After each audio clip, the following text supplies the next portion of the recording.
Everything, thank you untuk video ini dan selamat datang di Mr. Stings. Apa kabar dunia? Ya sudah gila.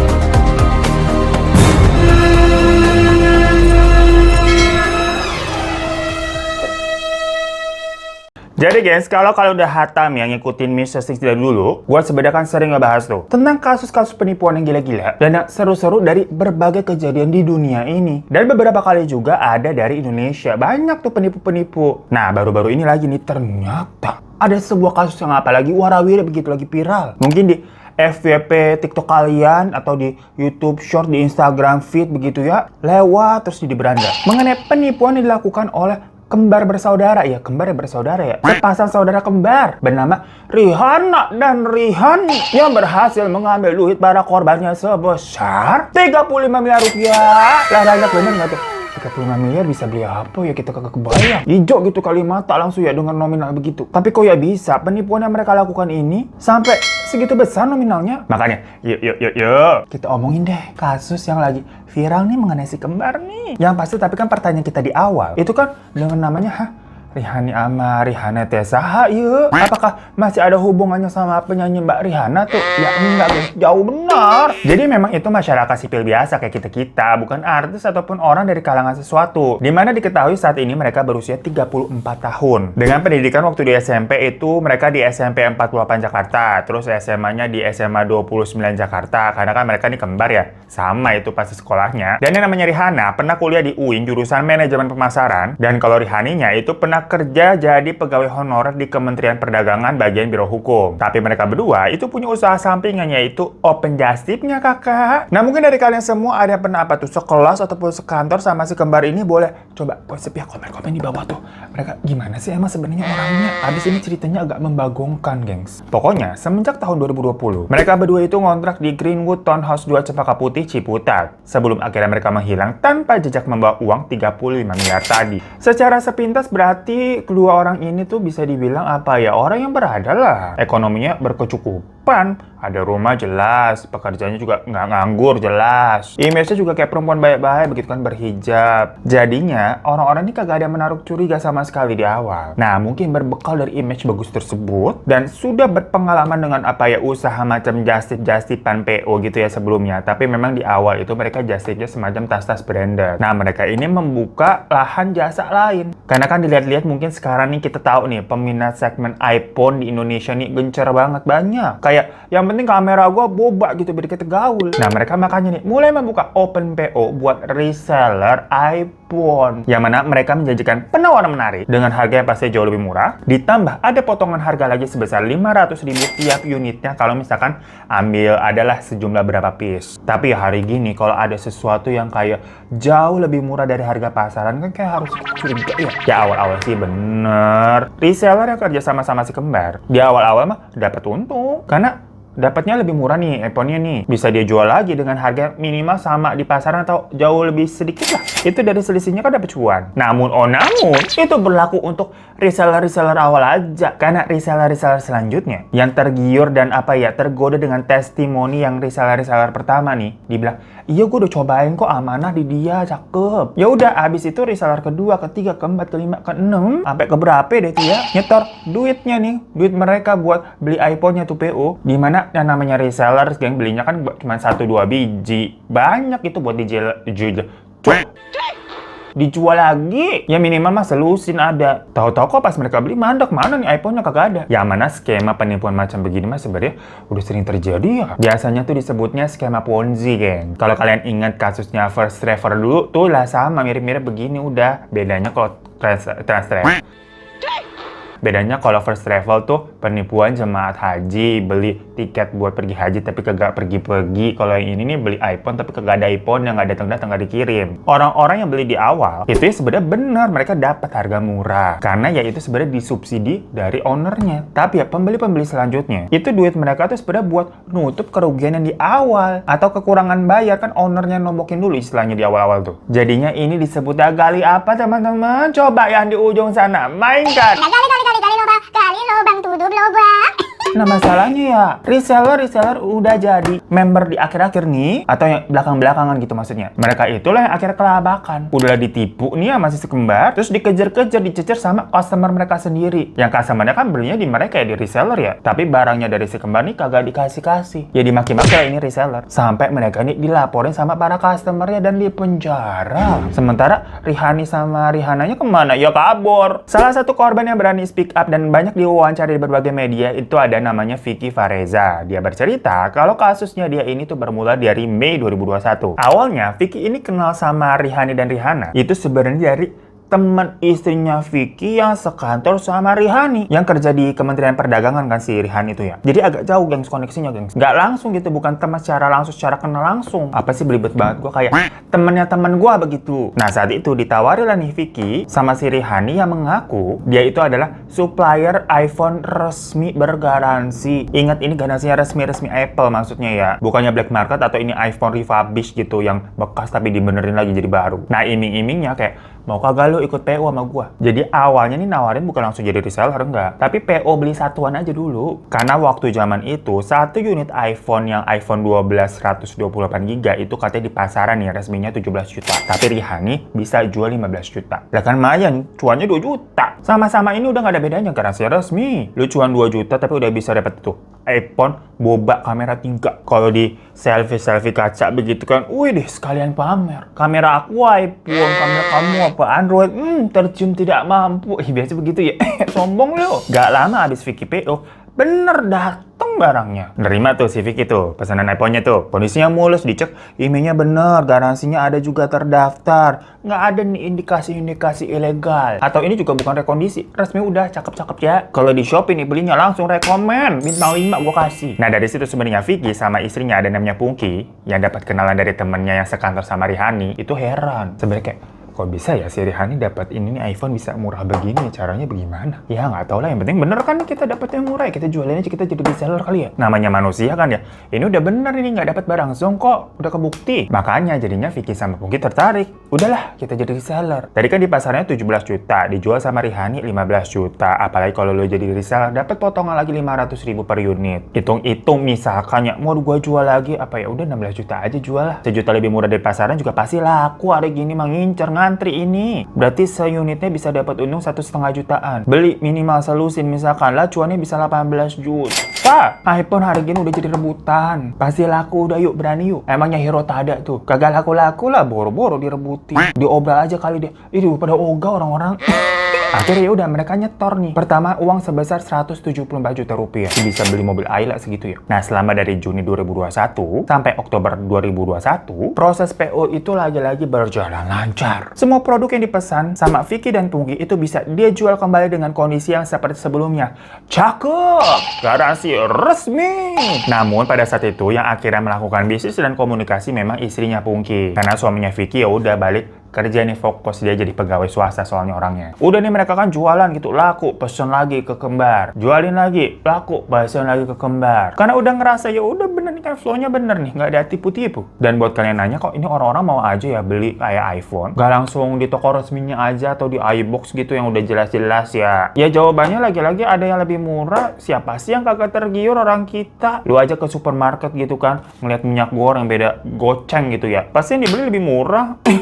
Sampai masuk di November 2021. Maaf kita pegel. Tahu-tahu nih, pengiriman dari si kembar mulai macet. Padahal mereka nih lagi-lagi udah bayar full ya buat ngorder nih PO sekian banyak. Sampai Maret 2022 ditungguin kagak datang-datang lah, lama itu 4 bulan loh. Sampai-sampai nih katanya total kerugiannya itu mencapai 5,8 miliar. Nah ada korban lain nih yang berinisial NR itu menceritakan kalau kejadiannya dia mirip-mirip sama Vicky dan Pungki. Dia memulai menjadi reseller ke si kembar itu mulai Mei 2021. Kala itu si NR ini dikasih tahu sama temennya, ini tuh ada yang jual nih, ada supplier iPhone, dia jauh lebih murah tuh dari toko bawah. Yang kalau toko sebelah kan katanya emang murah sih, tapi habis itu barangnya tuh second hand Singapura dibenerin lagi, dibilang baru. Ih, ini aja nih bener nih karena resmi gue udah cek nih terdaftar. Ya karena tertarik ya denger begitu ya. Nyobalah si NR ini untuk ikut PO iPhone di si kembar. Jangka waktunya cuma 2 minggu aja, PO 2 minggu mah cepet. Dan bener, NR sampai tuh HP-nya di NR. Di unboxing kan, di videoin gitu kan.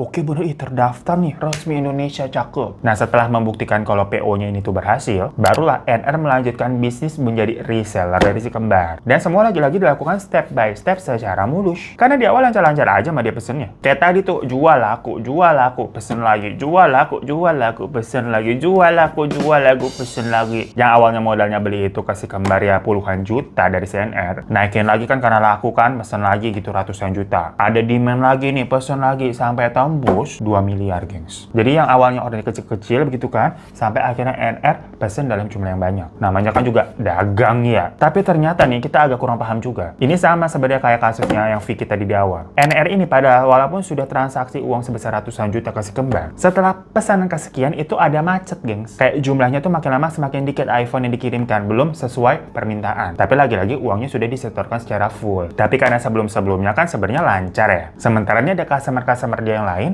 pesen terus nih, karena kan dia juga jualnya lebih murah. Peminat iPhone ini besar nih. Waktu itu ada yang namanya iPhone 13 nih masuk yang sekarang. iPhone terbaru. Lagi-lagi si kembar bilang udah masuk nih, kita punya nih, baru launching kan. Tapi kita bisa ngasih harga lebih murah. Ya jadinya NR dan reseller lain masukin duit mereka lagi nih buat order si iPhone 13. Walaupun sebelumnya iPhone 12 aja ini masih macet-macetan loh ya. Tapi kan yang namanya dagang gitu dan nggak juga menaruh curiga. Jadi ya udahlah, gue sekalian aja nih biar nggak ketinggalan, gue order juga nih iPhone 13-nya. Daripada kehabisan, karena mikirnya ini mungkin ada macet-macetan nih kesini-kesini, ada masalah apa ya, perizinan biaya cukai dan segala macem. Jadi agak lama itu masuknya iPhone. Tapi ternyata sejak itu barangnya mah kagak pernah nyampe. Dan tapi uangnya udah terlanjur tuh di store semua ke si kembar. Nah begitu transaksinya udah stuck-stucknya nih, barangnya nggak ada sama sekali. Para reseller itu baru ngerasa kayaknya ada yang nggak beres nih sama si kembar. Kenapa ya? Akhirnya dari masing-masing pihak itu kayak kontak satu sama lain gitu sesama reseller. Macam bro, bisnis lu sama si kembar gimana, lancar? Kok gua kayak mandek ya? Lah sama, gue juga, lu juga mandek. Terus ada juga yang nimpalin, gue juga mandek, kenapa nih? Ya dari situ nih, di April 2022, karena udah ada beberapa reseller merasa dirinya kena tipu, langsung minta ada ketemuan sama Nana Rihani. Ya waktu itu mereka mah bisa ditemuin, kagak kabur kok. Bahkan dalam pertemuan itu si kembar ini berjanji kalau ya udah mereka akan mengembalikan nih duit para reseller dengan total nominalnya itu 35 miliar. Jadi uangnya bisa segitu banyak karena si kembar ini nyendoknya nih reseller yang kalau beli iPhone nyetoknya langsung dalam kuantiti yang banyak, bukan kayak pembelian 1-2 biji doang. Dan dari semua itu si kembar ini berjanji ngembaliinnya tenggak waktunya itu selambat-lambatnya 30 Mei lah 2022. Tapi ujungnya janji-janji seperti itu hanya tinggal janji, tak terbukti, janji. Kenapa sih hari ini gue sugeras kali ya? Nah di sini sebenarnya ini ngapain sih gue ngetok-ngetok mulu, diam ya. Dan di sini sebenarnya banyak korban yang sempat bilang mau viralin kasus ini. Kalau misalkan uangnya nggak balik ya wajar dong begitu yang ngancem. Tapi si kembar mah malah ngancem balik. Dibilang kalau sampai kasus ini viral ya, dan mereka nantinya gue buktiin gue bisa bayar duit-duit lu pade, gue balik laporin lu pade nih atas kasus pencemaran nama baik. Sekarang nih ada pasal UU ITE-nya loh, hati-hati. Nah biasa nih begini-gini nih, yang ngutang siapa gitu, tapi yang galakan juga siapa. Ya udahlah, ditungguin aja dulu lah. Takut kan soalnya diancam begitu. Daripada gue dilaporin balik pencemaran nama baik, repot. Sampai di bulan Mei 2022, setelah tenggak waktu yang ditentukan, ternyata tadi tuh janjinya mah nihil, janji.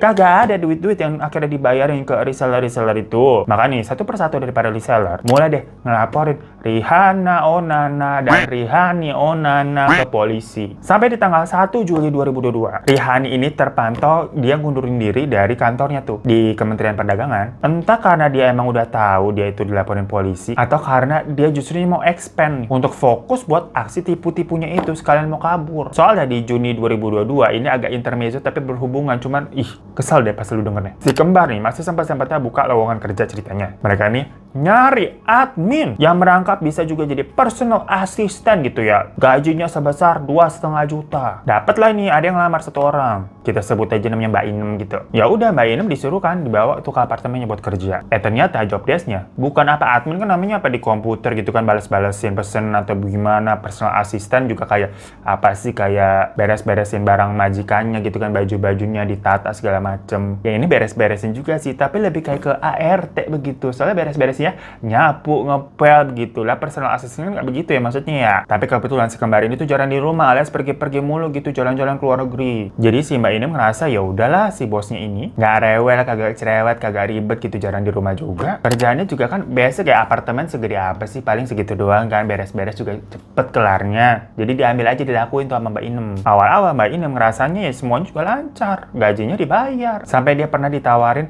mau iPhone kan nih, bayarnya sistem potong gaji aja. Tapi si Mbak Inem nggak usah lah, saya nggak perlu HP canggih-canggih. Nah masuk nih di bulan Oktober, tahu-tahu kan nih gajinya Mbak Inem mulai macet, kayak dibayarnya setengah gitu, nggak full. Padahal kan 2,5 juta ya. Pas ditanya si duo kembar ini bilang lagi nggak punya cash, soalnya dia lagi ada permasalahan rekeningnya diblokir gitulah. Nah tapi di bulan-bulan itu si Mbak Inem tuh bilang banyak yang nyari ini si bosnya tuh Rihana sama Rihani, katanya mau nagih uang, pada datang tuh ke apartemennya tuh. Nah anehnya nih, walaupun bosnya bilang katanya nggak punya cash dan dicari sama banyak orang karena katanya perkara punya utang, tapi kerjaannya belanja, belanjanya mahal-mahal gitu tasnya, Hermes, AP begitu kan, yang branded terus jalan-jalan ke luar negeri.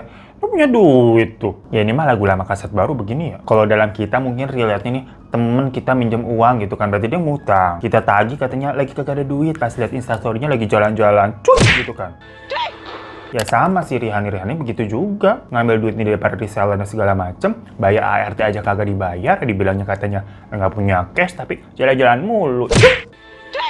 Kesel ya. Hingga di bulan November 2022, gajinya Mbak Inem ini blas kagak dibayar sama sekali, guys. Tapi ya Mbak Inem konteksnya masih kerja di sana. Karena dia positive thinking aja lah, ntar juga dibayar kali kan, sebelum-sebelumnya dibayar soalnya. Ya sebenarnya ini macam reseller iPhone juga sih Mbak Inem nih, tapi dia versi ART-nya. Gaji 2,5 juta aja ya buat ART sampai tipu-tipu begitu ya. Padahal kan si kembar belanja mulu. Ih, astagfirullahaladzim, zolim banget. Yang apesnya lagi nih, si Mbak Inem ini ada adegan sempat mau ngepel lantai. Nah, buat para ibu-ibu nih katanya pasti tahu nih. Kalau life hack ngepel lantai biar efektif bunuh kuman pakai air panas. Ya tapi waktu itu kakinya Mbak Inem malah ketumpahan itu air panas melepuh. Karena ya udah abis itu kondisinya nggak bisa kerja, sempat dilarikan ke rumah sakit sama si kembar buat berobat. Abis itu ya karena udah nggak bisa kerja, dipulangin lah tuh, dibeliin tiket buat pulang kampung. Tapi ini konteksnya dibeliin tiket doang, yang sementara gaji atau pesangonnya dia itu yang selama 2 bulan belum dibayar juga. Ya pas di kampung ditanya dong sama Mbak Inem lewat WhatsApp, Bu, ini gaji saya nunggak 2 bulan bagaimana Bu, 5 juta. Dibalasnya sama si kembar gini, gengs. Gaji kamu udah habis lah buat biaya berobat kemarin, katanya begitu. Lah, padahal kan Mbak Inem juga tahu biaya berobat cuma 500 ribuan, gimana jadi 5 juta? Jadi emang udah jahat aja nih sekembar nih. Nah sedihnya lagi ya, Mbak Inem sampai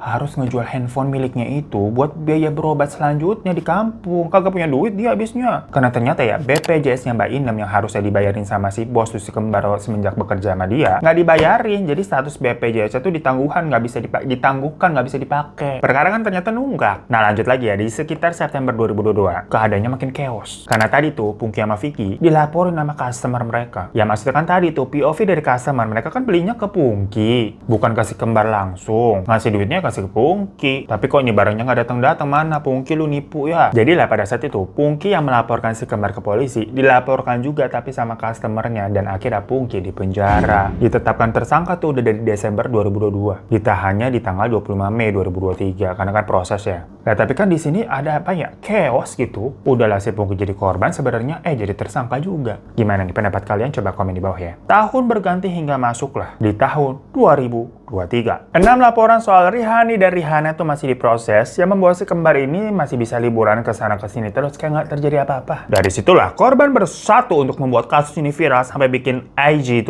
Instagram namanya @kasus_iPhone si kembar untuk menampung keluh kesah para korban. Dan pada tanggal 11 Januari 2023, seseorang berinisial IR kembali melaporkan Rihana nih, salah satu dari si kembar, atas penggelapan mobil Toyota Sienta dengan plat B2352 SWS yang udah Rihana bawa sewa sejak 2019. Awalnya mah Rihanna rutin tuh bayar sewanya sebesar 6,5 juta per bulan dari Desember 2019 sampai November 2022. Namun di Desember 2022 itu pembayarannya tersendat lagi nih. Dan pas disamper ini sama IR selaku pemilik mobilnya ke alamat yang waktu dia daftarin, yang waktu didata kan pas nyewa awal, yang ternyata dikasih tuh sama Rihanna alamat palsu daerah BSD. Jadi si IR ini selaku pemilik mobilnya merasa jadi Ayu Ting Ting, kayak kesana kemari membawa alamat, namun yang ku temui bukan dirinya, saya yang ku terima alamat palsu. ya Allah, dangdut banget sih kita. Tapi gokil ya si kembar ini bikin geleng-geleng begitu. Nuraninya gimana? Semuanya ditipu-tipu. Masuk lagi nih udah ya ke Juni 2023. Karena berita soal Rihanna dan Rihanna ini makin viral. Viral.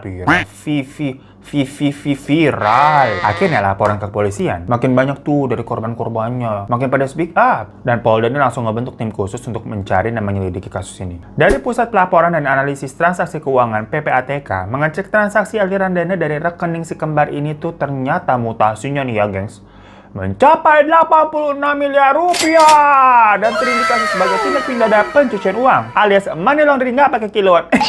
Maksudnya ini bukan laundry kiloan ya, 86 miliar laundry kiloan apaan? Laundry kiloan kan sekilonya berapa sih sekarang?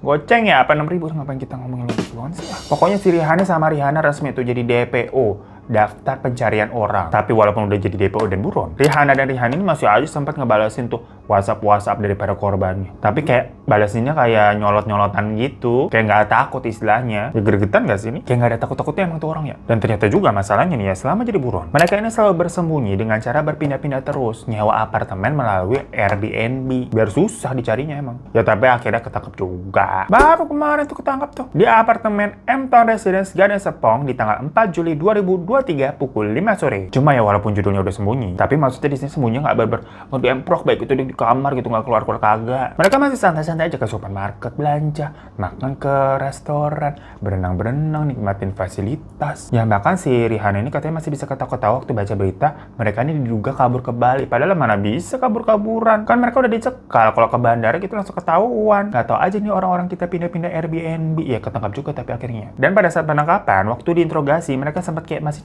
cengenges gitu gengs. Dan dari interogasi itu akhirnya terkuak kalau si kembar ini bisa meyakinkan korban-korbannya dengan membuat toko fiktif bernama Gita dan Akbar. Dan ceritanya mereka itu bekerja sebagai petugas di gudang Apple, makanya mereka bisa memperoleh harga lebih murah dijual ke Rihanna dan Rihanni selaku supplier resmi. Yang padahal sama faktanya mereka belinya kayak kita-kita juga di toko-toko biasa macam apa di TC begitu. Dengan cara ya di awal kata gue bilang pakai skema Ponzi. Jadi korban-korban yang di awal tuh emang merasa untung bener dapat iPhone yang harganya murah. Dan pada saat itu si penipu atau si kembar dalam kasus ini sebenarnya masih merugi. Karena kan misalnya aja nih biar gampang, dia beli iPhone di TC 17 juta, harganya kan normal biasa resmi. Dijual nih ke si A bilangnya PO gitu kan bisa dapat murah 15 juta. Sebenarnya si kembar kan rugi 2 juta. Tapi si pembeli A ini untung 2 juta. Tapi nggak apa-apa, itu hanya untuk membangun image kalau bisnis yang dijanjikan sama si kembar ini emang cuan. Akhirnya kan si A ini repeat order lagi kan, karena merasakan bener. Ditambah dia cerita nih ke temennya, ke si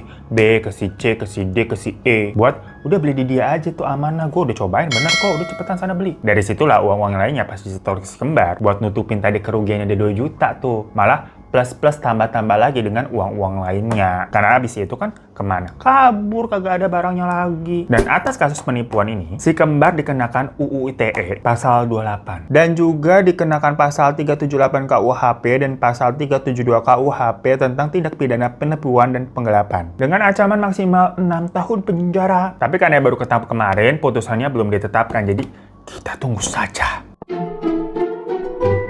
So, di Gengs Mr. Sing kali ini, sebuah kasus penipuan yang cukup viral tahun ini, di mana mutasi transaksinya aja sampai 80 miliaran. Hanya untuk itu jualan iPhone doang, iPhone. Kasus-kasus macam begini yang gue heran ya. Penipu-penipu macam si kembar itu, walaupun ngantongin duit sebanyak itu, hidupnya tenang gak sih sebenarnya? Kalau ada yang bilang, ya enggak lah itu kan duit panas, apalagi diteror mulu tuh sama para resellernya kan. Diancem-ancem lah, didoain ini itulah. Ya tapi buktinya mereka jalan-jalan terus, beli-beli barang terus yang branded. Kayak ya udah mereka nikmatin aja itu semua. Maksudnya pikirannya di mana ya? Mereka nipu dan zalim begitu, perasaan dan hati mereka sebenarnya itu gimana gitu loh. Jangan sampai nauzubillah min zalik ya. Ya pelajaran buat kita berarti ya. Harus hati-hati banget sama apa yang sesuatu yang too good to be true. Karena biasanya yang too good to be true itu ada sesuatu yang ditutup-tutupi di balik itu. Jadi nggak usah lah ipon-iponan. Kita juga masihnya pakai Android Pride. Tercium tidak mampu. Ya semoga tapi kasus ini cepat selesai aja ya. Dan semua pada korban bisa mendapatkan hak-haknya kembali. Terima kasih udah pada nonton. Jangan lupa untuk klik subscribe di bawah buat yang belum. Kalau udah terima kasih banyak. Dan sampai jumpa lagi di kasus Mr. Thing selanjutnya. Assalamualaikum.